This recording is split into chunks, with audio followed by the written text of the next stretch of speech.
కలిగి కృతజ్ఞతాస్తుతులు చెల్లించడానికి దేవుడు మనకిచ్చినటువంటి ఈ సమయమును బట్టి, ఈ ధన్యతను బట్టి ఒక్కసారి దేవునికి స్తోత్రాలు చెబుదామా?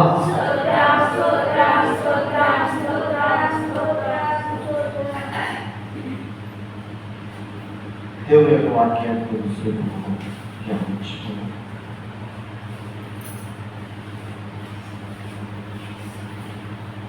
ఎఫెసీయులకు రాసినటువంటి పత్రిక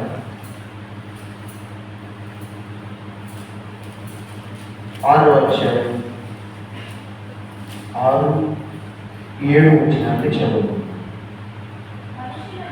మనుష్యులను సంతోషపెట్టువారు చేయునట్లు కంటికి కనబడుటకే కాక క్రీస్తు దాసులమనేవి దేవుని చిత్తమును మనపూర్వకముగా జరిగించుచు మనుషులకు చేసినట్టు కాక ప్రభువునకు చేసినట్టే ఇష్టపూర్వకముగా సేవ చేయుడి. దేవునికి స్తోత్రం. ప్రార్థన చేసి, ప్రేమగల తండ్రి, పరిశుద్ధంగా వందనాలు. నీవు ప్రభువా, ఇంతవరకు మీరు మాకు ఇచ్చినటువంటి సమయంలో మీరు మాకు అనుగ్రహించినటువంటి కృపను బట్టి మీ సన్నిధిలో కృతజ్ఞతాకుడిగా మీరు చేయండి.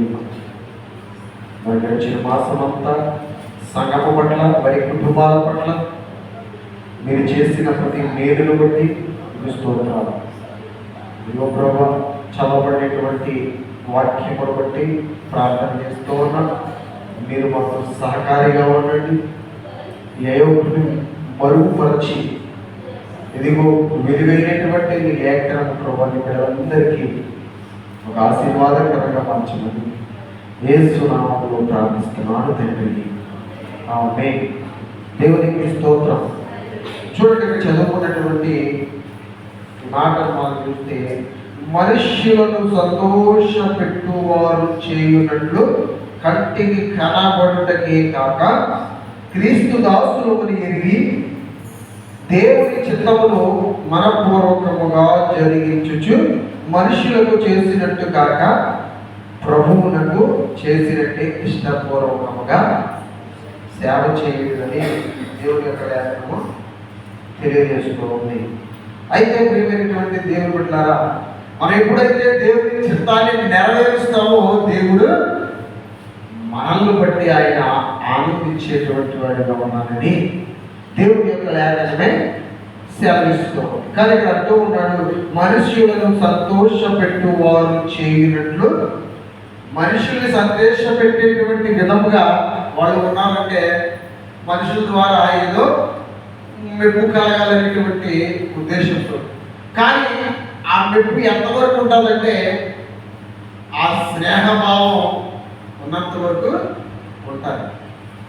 కానీ మనం దేవుణ్ణి సంతోషపెట్టేటువంటి విధానంలో మనం ముందుకు వెళ్తే దేవుని యొక్క ప్రేమ ఏదో కొద్ది కాలము లేకపోతే ఏదో కొన్ని సంవత్సరాలు అనేటువంటిది కాదు. కానీ ఆయన అంటూ ఉన్నాడు, శాశ్వతమైనటువంటి ప్రేమ చేత నేను నిన్ను ప్రేమిస్తూ ఉన్నానంటు.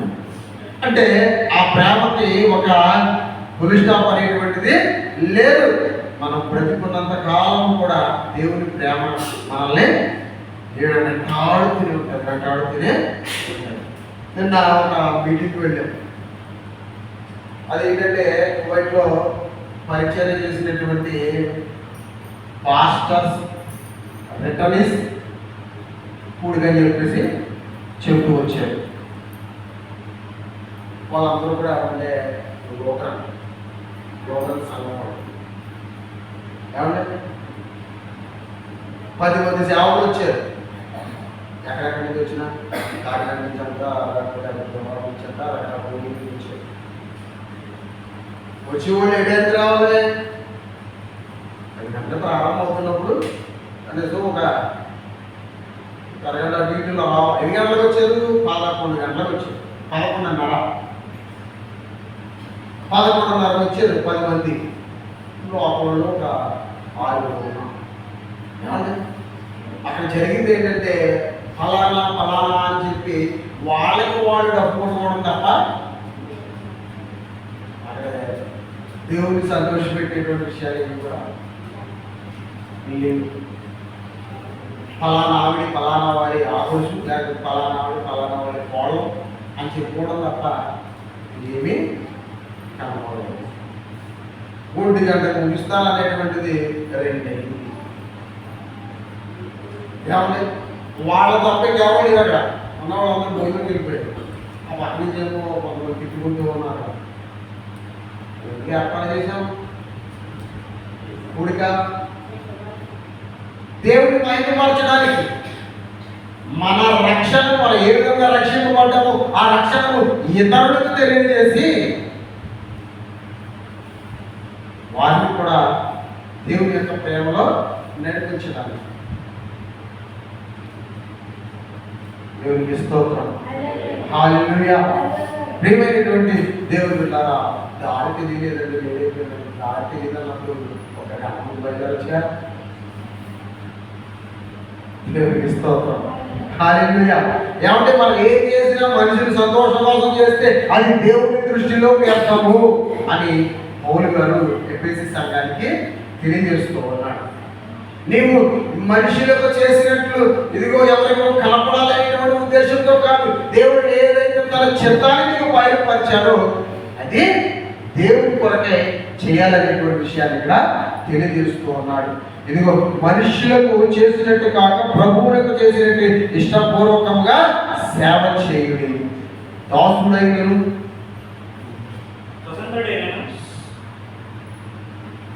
ఇక్కడ ఏమంటారు, మనుషులకు చేసినట్టు కాక ప్రభువులకు చేసినట్టు ఇష్టపూర్వకంగా చేయాలంట. మనం ఏం చేసిన మనుషులు చూస్తూ ఉన్నారను, లేకపోతే మనుషుల్ని ఆనందపరచడానికి మనం చేస్తే అది ఎంత మాత్రమూ కూడా దేవుడి దృష్టికి అంగీకారమైనటువంటిది కాదు. మనం ఏం చేయాలనేటువంటిది, ఏం చేస్తే దేవుడు సంతోషిస్తారనేటువంటిది మనకి దేవుని యొక్క చిత్తమేంటో తెలియజేస్తూ వచ్చింది. కదా, మీరు ప్రతి విషయంలోనూ దేవుడికి కృతజ్ఞతాస్తుతులు చెల్లించు, ఇలా చేయుట దేవుడి చిత్తమని దశలోనికి రాసినటువంటి పత్రికలో ఆయన తెలియజేస్తున్నారు. మనకి సంతోషమైనప్పుడే దేవుడికి స్తుతి కాదు, బాధల్లో, బలహీనతల్లో, శ్రమల్లో కూడా మనం ఏం చేయాలంటే దేవుడికి కృతజ్ఞతాపూర్వకంగా మనం ఉండాలి. కానీ చాలా మంది దేవుడు ఏదో మేలు చేస్తే దేవుడికి మేలు చేసాడు అని చెప్పి అంటూ ఉంటారు. కానీ గోపు గారు అంటూ ఉన్నాడు, దేవుడు ఇచ్చాడు, దేవుడు తీసుకున్నాడు, దేవునికే మహిమ కలుగుతుందాక అని మనం చెప్పగలుగుతాం. ఈరోజు దేవునికి స్తోత్రం. హల్లెలూయా. అందుకనే మీరు ప్రార్థన చేసినప్పుడు కూడా చాలా జాగ్రత్తగా ఉండాలి, జాగ్రత్తగా చేయండి. మనుషులకు కనబడనట్లు, మనుషులకు వినబడనట్లు కాకుండా రహస్యమందున్నటువంటి దేవునికి మాత్రమే ఈ మనవులన్నీ కూడా తెలియజేయాలని దేవుని యొక్క లేఖనము తెలియజేస్తూ. చూడండి, అపోస్తుల కార్యములు 13వ అధ్యాయం 21-22 వచనాలు మనం ఒకసారి చూస్తే,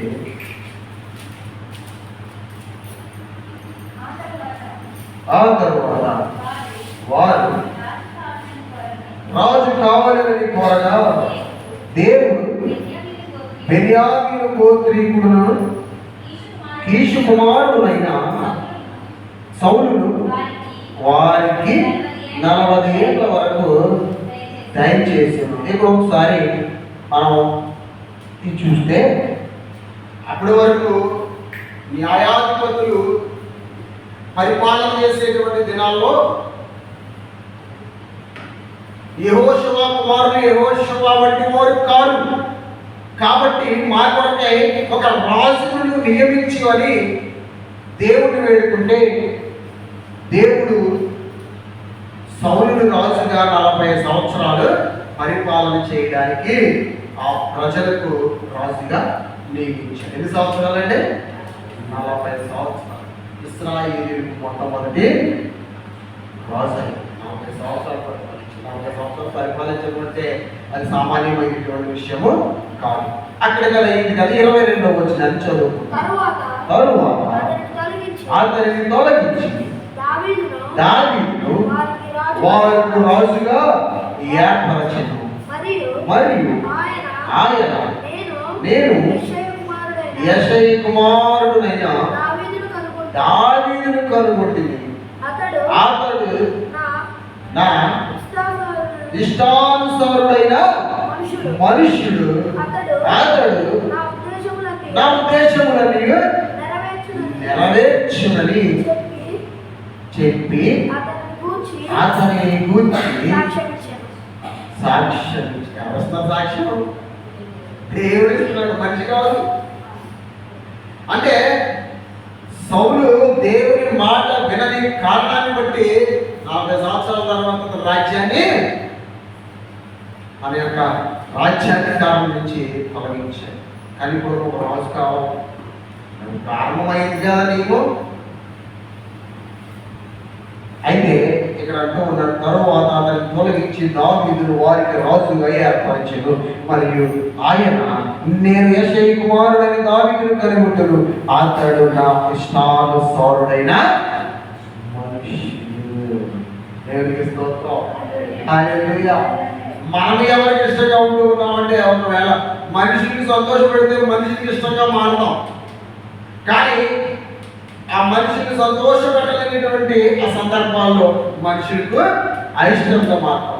మానవుని యొక్క నైజం, మానవుని యొక్క మనస్సు అట్టిది. కానీ ఇక్కడ ఎదిగో అతడు నా ఇష్టానుసారుడైన మనుష్యుడు, అతడు నా ఉద్దేశములను నెరవేర్చునని చెప్పి ఏం చేస్తారండి ఆయన? దేవుడి యొక్క చిత్తాన్ని నెరవేరుస్తాడు అని చెప్పి దేవుడే సాక్ష్యం ఇచ్చి, ఇతడు మనుషుని సంతోషం పెట్టేటువంటి వాడిగా కాదు, కానీ ఇదిగో దేవుణ్ణి సంతోషపెట్టి దేవుని ఉద్దేశాలన్నీ కూడా సఫలపరచగలిగినటువంటి వ్యక్తి. కాబట్టి ఏమంటే దేవుని దృష్టి దాని మీద నిలబడింది.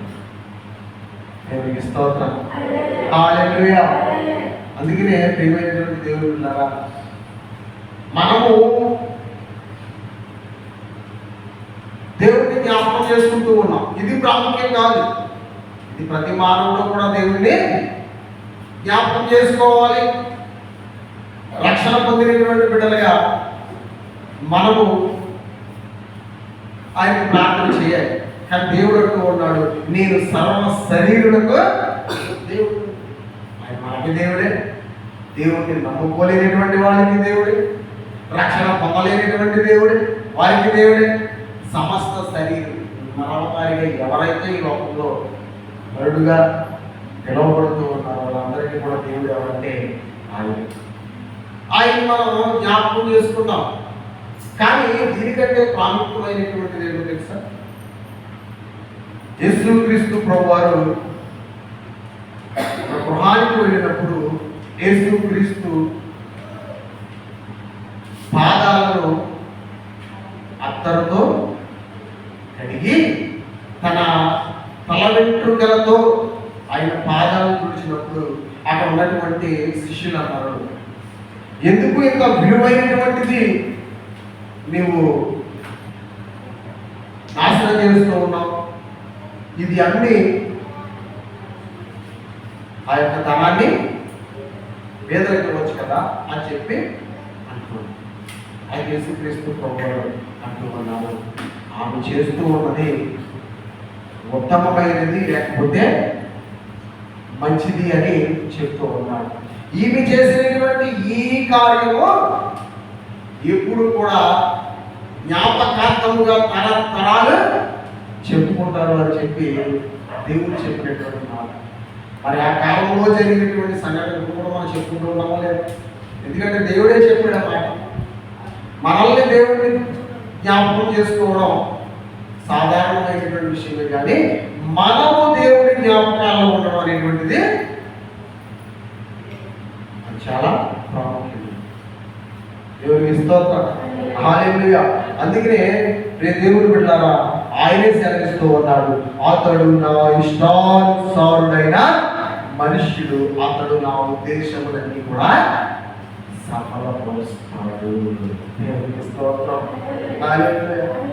ఏమంటే ఏదో ఈ సౌలు తొలగించి దావీదుని ఎక్కించిన తర్వాత దావీదు యొక్క రాజ్య పరిపాలన చాలా చక్కగా సాగింది అనుకుంటూ ఉన్నారేమో. తొలగించబడినటువంటి వ్యక్తి ఎవరు? రాజు దావీదుకి మా ఇక్కడ కూతుర్ని ఇచ్చాను కదా, నాలుడే కదా అని చెప్పారు అనుకోవాలా.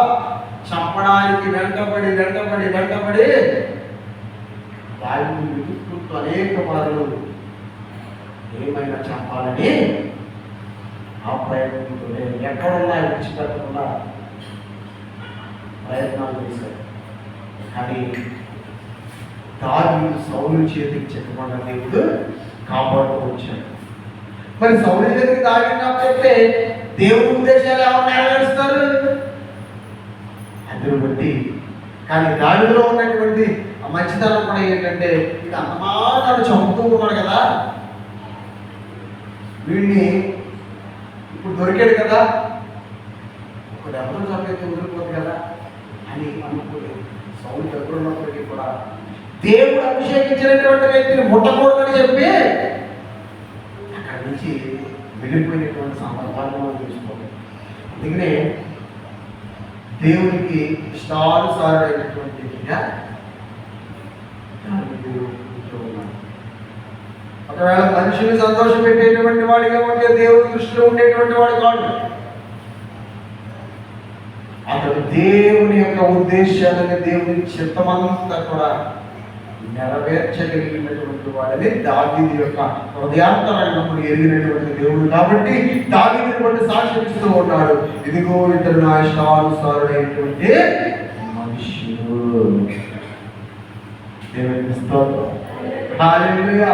ప్రియమైనటువంటి దేవుని బిడ్డలారా, ఎన్నో ప్రయత్నాలు చేశాడు. ఆ ప్రయత్నాల్లోనే తప్పించబడ్డాడు. సౌలు తనంతట తాను మరణించినటువంటి పరిస్థితి. కానీ మన యొక్క జీవిత విధానంలో ఎన్నో ప్రయత్నాలు చేసినప్పటికీ కూడా కొన్ని విఫలమవుతూ ఉంటాయి కదా అని చెప్పి ఆగిపోతే దాన్ని ఎప్పటికీ కూడా మనం సాధించాం. అలాగే ఒక రాజు గారు యుద్ధం చేస్తూ ఉన్నాడట. యుద్ధం చేస్తూ ఉన్నటువంటి సందర్భంలో శత్రువులు బహు భయంకరంగా దాడి చేస్తూ ఉన్నారు. అయితే రాజుగారికి ఆలోచన వచ్చింది, వాళ్ళంతా దాడి చేస్తూ ఉంటే నేను ఏం చేయాలని చెప్పి భయపడి గుహలోకి వెళ్ళి దాక్కున్నప్పుడు అక్కడ అలాగే ఆ కృంగినటువంటి మనసుతో ఉన్నప్పుడు అక్కడ ఆ గుహలో ఒక గోడ మీద ఒక సాలెపురుగు గూడు కట్టుకోవడానికి సిద్ధపడుతూ ఉందంట. సిద్ధపడుతూ ఉన్నప్పుడు అది అలా గాలపడుతూ ఉన్న సందర్భంలో కింద పడిపోయినప్పుడు కొద్దిసేపటికి మళ్ళీ ఏమైందంటే అది లేచి మళ్ళీ ప్రేమించి మళ్ళీ పడిపోయింది, మళ్ళీ వచ్చింది, మళ్ళీ పడింది, మళ్ళీ వచ్చింది. రాజునంతా పడిగేస్తూ ఉన్నాడంటే చూస్తూ ఉన్నాడు. అంటే ఇన్నిసార్లు పడిపోయినప్పటికీ కూడా నాకు ఎందుకనే అని చెప్పి అనుకోకుండా దాని యొక్క ప్రయత్నాన్ని చూసినప్పుడు అది చక్కని ఆ యొక్క గూడును ఏర్పాటు చేసుకున్నటువంటి విషయాన్ని చూసి ఇప్పుడు నేను వాళ్ళ ఎదుట తల వంచి నేను కృంగిపోతే విజయాన్ని పొందలేమని చెప్పి తిరిగి వెళ్ళి ఆ యుద్ధంలో పాల్గొన్నటువంటి సందర్భం. దేవునికి స్తోత్రం. హల్లెలూయా. దేవునికి మన ఇష్టంగా ఉంటే మన కార్యాలని దేవుడు సఫలపరుస్తాడు, అందులో సందేహం. దేవునికి స్తోత్రం. హల్లెలూయా. మన కార్యాలన్నీ కూడా ఆయన సఫలపరుస్తాడు. దేవుడితో సందేహం పడవలసిన మాట. ఎప్పుడు మనము దేవుడికి ఇష్టలుగా లేమో పరిస్థితులు సందర్భాలు అయినప్పటికీ మళ్ళీ మనపూర్వకంగా దుఃఖించు నా దగ్గరికి రండి అని చెప్పి దేవుడు సెలవిస్తూ దేవుడికి స్తోత్రం. హల్లెలూయా. చూడండి, మొదటి సమూయేలు గ్రంథము 18వ అధ్యాయం 14వ వచనం.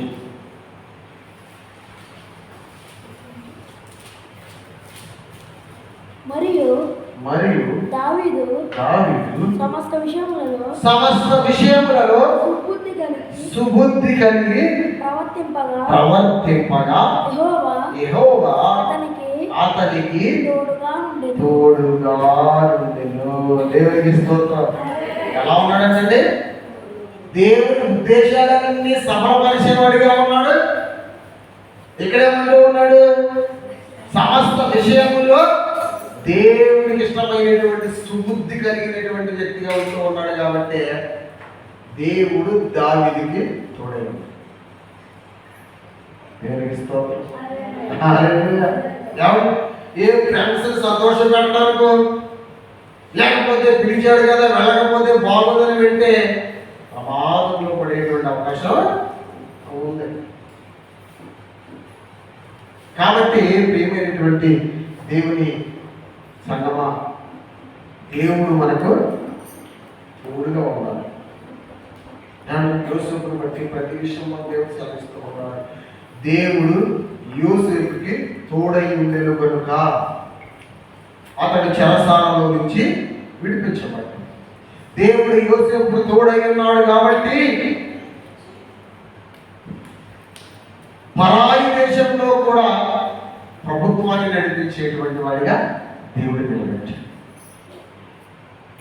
దేవుడు యోసేపుకు తోడై ఉన్నాడు కాబట్టి అతడు ఆశీర్వదించబడ్డాడు అని చెప్పి యోసేపుని బట్టి దేవుడు అనేక మార్లు సేవిస్తాడు. ఎందుకంటే దేవుని యొక్క తోడు, దేవుని యొక్క సహాయము లేకుండా మనం ఏమీ కూడా చేయలేము. అన్ని జనులకు కూడా దేవుడు సమయాన్ని ఇచ్చేది ఏదో ఒకరోజు మార్పు వస్తుంది అని చెప్పి దేవుడు చూస్తాడు. కానీ దినాన్న వారిని బట్టి మనం వారి యొక్క మార్గాల్లో వెళ్ళకూడదు. కానీ మత్తయి సువార్తలో యేసుక్రీస్తు ప్రభువారు తన శిష్యులకు చెప్పినటువంటి మాట, మీరు అన్యజనుల మార్గములలోనికి వెళ్ళకూడి. 5 జనులు 10 జనులు మీరు అన్యజనుల మార్గంలోనికి వెళ్ళకూడదు. హల్లెలూయా. వాళ్ళ మార్గాల్లోకి వెళ్ళొద్దంటే వాళ్ళ ఇంటికి వెళ్ళొద్దను, లేకపోతే వాళ్ళ కార్యక్రమాలకు వెళ్ళొద్దని కాదు. మనం వెళ్ళినటువంటి వాళ్ళు వెళ్ళినట్టుగానే తిరిగి రావాలి. దేవునికి స్తోత్రం. కనిపించడంలో తప్పులేదు, వెళ్ళి పరామర్శించడంలో తప్పులేదు. కానీ వారి యొక్క కార్యక్రమాల్లో మనం ఎప్పుడు కూడా పాల్గొచ్చు. దేవునికి స్తోత్రం. హల్లెలూయా. దేవుని మీరేమో ఆ ప్రసాదాలు తినడం, మేమేమి తినాలా? మన ప్రసాదం అనేటువంటిది ఎక్కడ ఉందా? క్రిస్మస్ కేక్ ప్రసాదంగా వాడు దేవుడు చెప్పాడా క్రిస్మస్ కేక్ కట్ చేయమని? దేవుడు కూడా ఏం చెప్పాడు? ఏదైతే విగ్రహాలను పెట్టి అది మీకు ఇస్తారో తినొద్దాం. దేవునికి స్తోత్రం. హల్లెలూయా. ఎవరైనా విధికి పిలిచినప్పుడు అది నీ మనసాక్షిని బట్టి నీవు భుజించాలా, మనసాక్షిని బట్టి చేయమని. చేయొద్దని చెప్పలేదు, చేయమని చెప్పలేదు. నీ మనసాక్షి ఎలా ఉంటే అలా చేయమని పౌరులు చాలా దేవుని యొక్క జ్ఞానం బట్టి దేవునిగా చేయవచ్చు. ఇప్పుడు చాలా మంది సేవకులు అడిగారు, ఒక కార్యక్రమాన్ని మనం వెళ్తూ ఉన్నాం, మరి ఏం తినొచ్చా లేదా అని చెప్పినప్పుడు వాళ్ళు కూడా అదే అన్నారు, తినొద్దని చెప్పలేదు, తినమని చెప్పలేదు. కాకపోతే అన్నలో ఏదైనా తిన కార్యక్రమానికి వెళ్ళినప్పుడు భోజనం చేసినప్పుడు 100-200 పుస్తకాలు పెట్టి వచ్చేయమన్నాడు. అది కరెక్ట్ కాదు. అది ఎవరికెళ్తుందో ఎవరికెళ్తుందో తెలియదు. దేవునికి స్తోత్రం. కాబట్టి అది మన మనసాక్షిగా దేవుడు విడిచిపెట్టు. ఒకవేళ విగ్రహాన్ని పెట్టింది కాదు, మనం ప్రార్థన చేసుకుని ఇది పరిశుద్ధపరచమని మీరు పూజించండి అని చెప్పి దేవుడు చెప్పాడు. ఆలోచన చేయించుకోలేదు. కానీ ప్రత్యేకంగా చెప్పింది ఏంటంటే, ఏదైతే విగ్రహాలకు పెట్టారు, దాన్ని మాత్రం తినమని చెప్పి స్పష్టంగా మన బైబిల్లో ఉంది కాబట్టి మనం చేస్తాం. వాళ్ళని మానేయాలి. ప్రియమైనటువంటి దేవుడు పెట్టారా, ఈ విషయాన్ని బట్టే మన యొక్క బుద్ధి జ్ఞానం బట్టి దేవుడు మనకు తోడైంది నడిపిస్తారనే విషయాన్ని మీకు జ్ఞాపకం చేస్తాము. దినాన మనుషులు సంతోషపెట్టేటువంటి వారుగా ఉండకుండా మనము దేవుడి సరిగ్గివలసినటువంటి సమయాన్ని దేవుడికి ఇచ్చి ఉన్నటువంటి పనుల్లో మనం ముందుకు వెళ్తూ ఉంటాం. కాబట్టి దేవుడు చూసి ఎప్పుడు చూస్తాడు? మామూలు సమయాల్లో కాదు. ఒక అంగరంగ వైభవంలో వివాహం జరుగుతుంది, బంధువు ఉంది, ఇక్కడ ఆదివారం ఆరాధన. ఏం చేయాలి ఇప్పుడు? అక్కడికి వెళ్ళకపోతే సంతోషపడతాం, ఇక్కడికి వెళ్ళకపోతే పర్లేదు.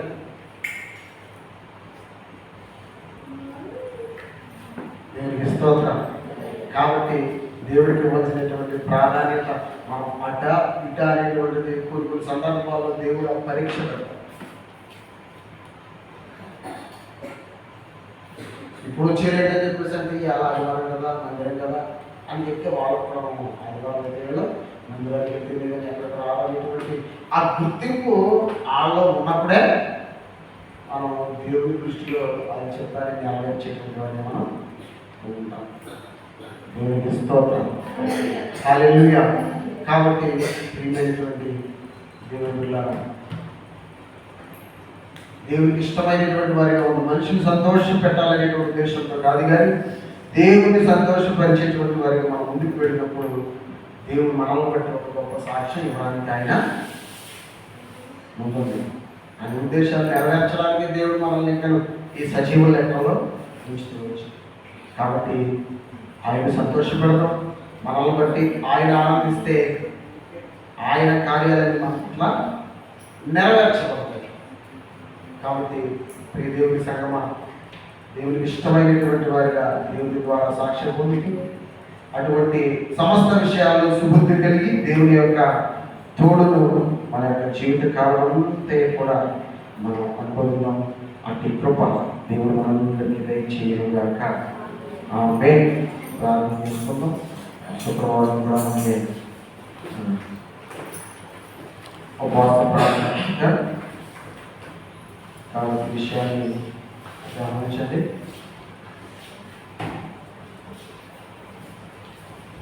దేవునికి స్తోత్రం. హల్లెలూయా, హల్లెలూయా. ప్రేమ తండ్రి, పరిశుద్ధానికి స్తోత్రం. ఉదయకాల శ్రీగా రాత్రికాల సమయం ప్రభావ ఈ సన్నిధిలో తండ్రి తక్కువగా మమ్మల్ని నడిపించారు. మీకు స్తోత్రం. గొప్ప దేవుడు, కలిగినటువంటి దేవుడు, కృపాసతి సంపూర్ణంగా మమ్మల్ని చదివి మీరు చేయమని స్తోత్రాలే. ఇదిగో ప్రభావ మనుషులు సంతోషపెట్టేటువంటి వారిగా మేము నిలిచి ఉన్నాము. దినాలను జ్ఞాపకం చేసుకోండి. అన్ని విషయాల్లో కూడా ప్రభా ఇదిగో దేవుని చిత్తాన్ని ఉద్దేశాన్ని నెరవేర్చేటువంటి వారిగా ఇదిగో దావీదును బట్టి ఏ విధముగా మీరు సాక్ష్యం ఇస్తూ ఉన్నారు, అట్టి సాక్ష్యాన్ని మేము పొందుకునేటువంటి కృప దయచేయమని ప్రార్థన చేస్తూ ఉన్నాం. ఈ సయానికి స్తోత్రాలు. అట్టి సుబుద్ధి జ్ఞానం ఈ బిడ్డలమైనటువంటి మనందరికీ మీరు దయచేయండి ప్రభా. ఇదిగో ప్రభా, ఎప్పుడైతే నీకు ఇష్టమైనటువంటి జీవితాన్ని జీవిస్తామో అప్పుడే ప్రభా నీకు ఇష్టానుసారంగా ఇదిగో నీవు జీవించినప్పుడు, నీ ఉద్దేశాలు నెరవేర్చినప్పుడు, సుబుద్ధి కలిగి నడుచుకున్నప్పుడు మీరు మాకు తోడుంటారని సెలవిచ్చారు. మీకు స్తోత్రాలు. పరిశుద్ధాత్ముడా మీకు స్తోత్రాలు. ఇదిగో ప్రభా మమ్మల్ని జ్ఞాపకం చేసుకోండి ప్రభా. ఈ బిడ్డ ఏ విధమైనటువంటి ప్రభు హృదయ వేదన చేత ప్రభా, కుటుంబాల శోధన చేత, ఆర్థిక సమస్యల చేత ప్రభా ఉంటూ ఉన్నారు. కట్టవలసినటువంటి గృహాలు చాపి సహాయం ఇచ్చి ఆలస్యం చేసిన అద్భుతం చేయగలిగినటువంటి దేవుడు అని ప్రభావం మేము స్థితిస్తూ ఉండగా ఈ ఘనమైన బలమైన కార్యములు చేపట్టిన పట్ల మీరే చెల్లిస్తున్నాము. మీరు ఆట ఆలస్యమైతే మీ చిత్తమైతే ప్రభావం ఇదిగో శుక్రవారం ఉపవాస ప్రార్థన అందరూ చేయడం మైలుపరిచి కృప దయచేయమని యేసు నామములో ప్రార్థించి అడిగి వీరి గురించి నామ తండ్రి. ఆమేన్. తండ్రి యొక్క ప్రేమ, కుమారుడు పరిశుద్ధాత్మ సహవాసము ఇప్పుడు పూరించి బిడ్డలకు వారికి వారికి సదా తోడై నడిపించుగాక. ఆమేన్. ఆమేన్. దేవునికి స్తోత్రం. అదేవిధంగా ఆదివారం